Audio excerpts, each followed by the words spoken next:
एक बार की बात है, एक घने जंगल के किनारे एक छोटी सी गिलहरी रहती थी, जिसका नाम चुन्नी था।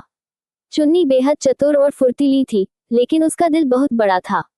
जंगल के सारे जानवर उससे प्यार करते थे, क्योंकि वह हमेशा सबकी मदद करती थी। उसके घर के पास एक विशाल मैदान था, जहां 150 सांडों का झुंड रहता था।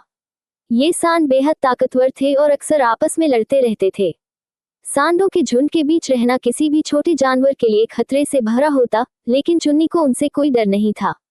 एक दिन जंगल में सूखा पड़ा और खाने की कमी हो गई।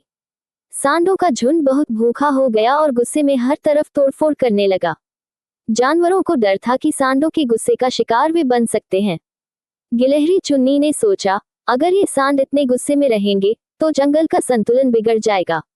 मुझे कुछ करना होगा। चुन्नी ने अपनी चतुराई से एक योजना बनाई। वह सांडों के झुंड के बीच पहुंची और उनकी लड़ाई को रोकने का उपाय सोचने लगी। चुन्नी ने सबसे पहले झुंड के सबसे बड़े और सबसे गुस्सैल सांड से बात की, जिसका नाम बलवंत था।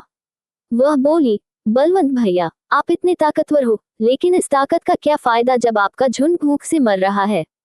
बलवंत ने गुस्से से कहा, हम कुछ नहीं कर सकते। जंगल में खाने की कमी है और हम सिर्फ अपनी ताकत दिखा सकते हैं। चुन्नी ने मुस्कुराते हुए कहा, ताकत का असली मतलब सिर्फ लड़ाई नहीं है। अगर तुम अपनी ताकत का सही इस्तेमाल करो तो तुम सबके लिए खाने का इंतजाम कर सकते हो। बलवंत और बाकी सांडों ने आश्चर्य से पूछा, कैसे?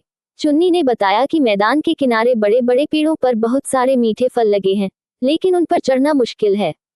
उसने कहा, अगर तुम सब मिलकर उन पेड़ों को झुकाओ तो मैं और मेरे साथी छोटे जानवर मिलकर सारे फल इकट्ठा कर सकते हैं। इससे सबका पेट भरेगा। सांडों को यह विचार अच्छा लगा।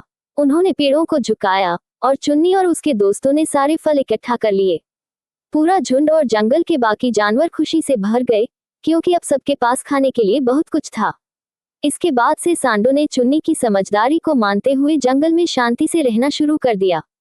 गिलहरी चुन्नी की चतुराई और साहस की वजह से जंगल का संतुलन वापस आ गया और सब जानवर फिर से एकजुट हो गए। इस तरह एक छोटी सी गिलहरी ने अपनी समझदारी से 150 सांडों के बीच शांति कायम की। ऐसे ही कहानी के लिए मेरे चैनल को सब्सक्राइब करें।